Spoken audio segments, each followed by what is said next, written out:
हमारे जीवन में जो कुछ हमें भगवान ने दिया है उसमें हम संतुष्ट नहीं होते और जीवन भर भगवान को दोष देते रहते हैं, भगवान से कहते रहते हैं भगवान आपने हमें अच्छा जीवन नहीं दिया। अच्छा जीवन देते तो हम पढ़ लिख के एक बड़ी नौकरी पर होते और हमें अच्छे माँ बाप नहीं दिए, अच्छे आस पड़ोस नहीं दिया, अच्छा माहौल नहीं दिया, समाज में हमें अच्छी इज्जत नहीं मिलती। दूसरे लोगों को तो इज्जत मिलती है, हमें वो इज्जत क्यों नहीं मिलती।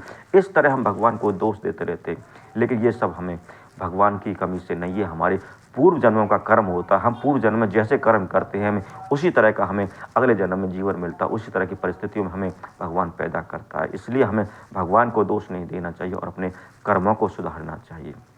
दोस्तों, आज जो ये कहानी है आपको, ये कहानी हमारी कहानी आपको बहुत नॉलेज देने वाली है और कहानी को पूरा सुनने के लिए वीडियो अंत तक बने रहिए और हमारे चैनल को सपोर्ट कीजिए। नमस्कार दोस्तों, स्वागत है आपका हमारे यूट्यूब चैनल में।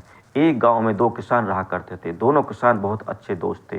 दोनों किसानों के पास थोड़ी थोड़ी ज़मीन थी और उसी ज़मीन में खेती बाड़ी करके दोनों किसान अपने परिवार का उदय पालन किया करते थे। उनका काम ठीक ठाक चलता था, इतना अच्छा तो नहीं चलता था कि हम कहेंगे उनकी बहुत सारी मौज थी, लेकिन वो अपना गुजारा अच्छे से ठीक ठाक कर लेते थे। एक दिन अकस्मात दोनों की अचानक मौत हो जाती है और एक ही शमशान में एक ही साथ दोनों का अंतिम संस्कार किया जाता है। यमराज के दूत उन दोनों को लेकर यमराज के पास जाते हैं। यमराज के दरवाजे पर उनको खड़ा कर देते हैं और जब यमराज उनसे पूछता है कि पहले किसान से पूछता है कि मैंने तुम्हें इंसान का जन्म दिया, तुम्हारा जीवन कैसा बीता। तो वह किसान थोड़ा सा नेगेटिव प्रवृत्ति का था, वह नेगेटिव विचार उसके मन में होते हैं। वह कहता है या प्रभु, जो आपने मुझे जन्म दिया वो मेरा अच्छा नहीं गुजरा, मेरा जो जीवन था वो नरक के समान गुजरा। मुझे मेहनत तो ज़्यादा करनी पड़ती थी, लेकिन मुझे पैसा रुपया पैसा और हासिल कुछ नहीं होता था। मैं जितना पैसा कमाता था वो तो मुझे लोगों को दे देता था और मेरे पास कुछ नहीं बचता था। कई बार तो मेरे घर परिवार और बच्चे भूखे सोना पड़ता था। मेरे बच्चे जो मेरे से डिमांड करते, जो सुख सुविधा मांगते थे, वो मैं दे नहीं पाता था। इस तरह मेरा जीवन बहुत ही बेकार गुजरा। तो उस पर यमराज बोलता है, ठीक है, अब तुम्हारा जैसा जीवन गुजरा ठीक है, अब तुम मैं अगले जन्म में डालूँ तो तुम्हें किस तरह का जीवन चाहिए। तो इस पर वह किसान बोलता है कि अगले जन्म जो मुझे आप जीवन दें वो ऐसा जीवन दें कि मुझे किसी को कुछ देना ना पड़े, मैं सबसे पैसे लूँ और किसी को वापस ना लौटाना पड़े। मैं कोई काम ना करूं और मेरे पास चारों तरफ से पैसे आए। इस बात को सोचकर यमराज थोड़ी देर मौन रहता है और फिर कहता है, ठीक है, तो मैं ऐसा ही होगा। फिर यमराज दूसरे वाले किसान से पूछता है कि तुम्हारा जीवन कैसे गुजरा। अब दोनों किसान जो थे उन पर एक बराबर ज़मीन थी और दोनों का जीवन एक जैसा गुजरा था, लेकिन दूसरा जो किसान होता है उसकी जो सोच होती है वो सकारात्मक होती है। वह सकारात्मक सोचते बोलता है, कहता है कि जो भी उसके दुख तकलीफ आई थी उनको तो वह बताता नहीं, छपा लेता। वह कहता है, भगवान जैसा भी आपने जीवन दिया, जैसी भी मेरी किसानी थी, उससे मैंने बहुत अच्छे से खूब कमाया और खूब पेट भर के अपना और अपने परिवार का पालन पोषण किया। इसमें मुझे कोई दुख तकलीफ नहीं। आपने मुझे जिस तरह का जीवन दिया उसमें मैं बहुत खुश और सुख शांति से अपने परिवार का पालन पोषण किया और मेरे परिवार और बच्चों ने जो मुझसे सुख सुविधाएं मांगी और मैंने उनका पूरा करने की पूरी कोशिश की। लेकिन मुझे एक दुख है, उस बात की मैं आपसे कहना चाहता हूँ। तो किसान जब अपना दुख बताता है यमराज को, तो ये कहता है कि मेरे घर पर जब कभी अनाज की कमी होती थी तो हम तो भूखे सो जाते थे, उससे मुझे कोई दुख नहीं है। लेकिन मेरे दरवाजे जो साधु संत और जो लोग खाने के लिए आते थे वो भूखा ही चले जाते थे, इससे मुझे बहुत दुख है। कृपा करके मुझे अगला जन्म दें तो ऐसा दें कि जो मेरे दरवाजे पर आए, कोई भी साधु संत या व्यक्ति खाने के लिए मेरे दरवाजे पर आए हुए मेरे दरवाजे से भूखा ना जाए। इसको सुनकर यमराज थोड़ी देर मौन होता है और सोचता है कि ठीक है, तुम्हारे साथ ऐसा ही होगा।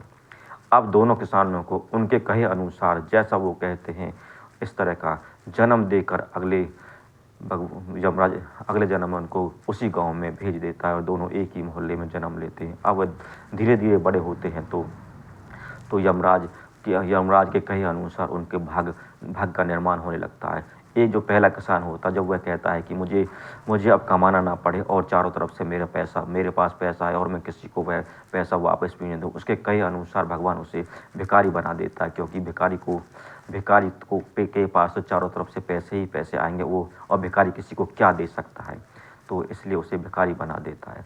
दूसरा किसान कहता है कि मेरे दरवाजे पर कोई भी व्यक्ति आए तो वह भूखा ना जाए, कोई भी साधु संत या व्यक्ति आए तो भूखा ना जाए, मुझे इस तरह का।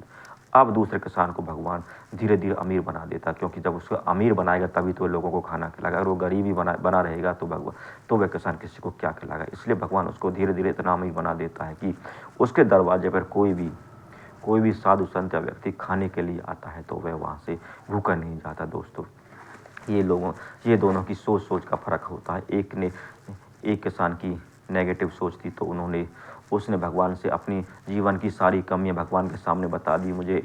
मेरा जीवन ऐसा था, मेरा जीवन वैसा था, तो उसे भगवान ने भिखारी बना दिया। दूसरे किसान की समझदारी थी, वह अक्लमंद था, उसकी विचारधारा सकारात्मक थी, तो उसने भगवान से अपनी जो उसके जीवन के थोड़े से बुरे पहलू थे उनको छिपाकर भगवान को अच्छे पहलू बता दिए और भगवान से यह मांगा कि मेरे दरवाजे पे कोई भी भिखारी या संत महात्मा आए तो वह भूखा ना जाए, तो भगवान उसे अमीर बना दिया।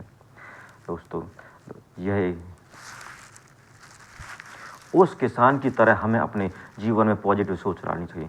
हम अपने जीवन में पॉजिटिव सोच रखेंगे तो हमारे जीवन में कैसी भी कठिनाई, कैसी भी परिस्थिति, यदि हम पानी में डूब रहे हैं और हमारे पास बचने के लिए कोई भी साधन, कोई भी जुगाड़ नहीं है, तो हम पॉजिटिव सोच के साथ अपने जीवन में उससे बचने का प्रयास करेंगे। और शायद हम बचें या ना बचें वो अलग बात है, लेकिन हम अपने जीवन में कोशिश तो करेंगे और बचने की कोशिश करेंगे और हर तरीक़ा की कठिनाई या परिस्थिति से निकलने की कोशिश करेंगे। यदि हम अपने अंदर नेगेटिव सोच रखते हैं तो हम कोई प्रयास नहीं करेंगे और देखते ही देखते हुए विफल हो जाएंगे। अगर हम वहाँ बच भी सकते हैं तो वहाँ भी हम अपने अंदर, जो हमारे अंदर नेगेटिव सोच आ जाती है, तो हम किसी तरह का प्रयास नहीं करते और अपने जीवन में असफल हो जाते हैं। चाणक्य जी ने कहा है कि यदि हम अपने दुश्मन में अच्छाई देखें और उसके गुणों को देखें और उन गुणों को अपनाएं तो हम अपने जीवन में कामयाब हो सकते हैं। लेकिन कुछ लोग ऐसे होते हैं जो दूसरों में या दुश्मन में, अपने किसी परिवारजनों में उसके अवगुणों को देखते हैं और अवगुणों को देखकर उससे दूरी बना लेते हैं। तो ऐसा इंसान अपने जीवन में कभी भी कामयाब नहीं हो सकता। हमें हमेशा कोई भी काम करने से पहले उसके प्रति पॉजिटिव विचारधारा रखनी चाहिए। चाहे हम उस काम को कर पाएँ या ना कर पाएँ, लेकिन हम उसके अंदर पॉजिटिव विचारधारा रखेंगे तो हम उस जीवन में, उस काम में ज़रूर अपनी मेहनत से ज़रूर सफल हो जाएंगे। और यदि हम उसी काम में अपनी नेगेटिव विचारधारा रखेंगे तो चाहे वह काम कितना भी आसान है, हम उस काम में सफल नहीं हो सकते। इसलिए हमें हमेशा अपने विचारों को सकारात्मक रखना चाहिए। सकारात्मक रखने वाला व्यक्ति अपने जीवन में हमेशा कामयाब होता है और नेगेटिव विचारधारा रखने वाला व्यक्ति अपने जीवन में कभी कामयाब नहीं होता। हमें उस किसान की तरह हमेशा पॉजिटिव सोचना चाहिए। उसने पॉजिटिव सोचकर वह भगवान से उसने इतनी अमीरी मांग ली कि उसके दरवाजे पर कोई भी खाना खाने के लिए उसे भूखा ना जाए। और एक दूसरे किसान ने अपने विचारों में नकारात्मक सोच रखी और अपने लिए एक भिखारी का जीवन मांग लिया। इसलिए दोस्तों, कैसी लगी आपको हमारी ये कहानी को पूरा देखिए और हमें कमेंट में ज़रूर बताइए कि इस तरह ये आपको कहानी कैसी लगी। और हम इस तरह की कहानी आपके सामने लाते रहेंगे और आप हमें सपोर्ट करते रहिए। धन्यवाद।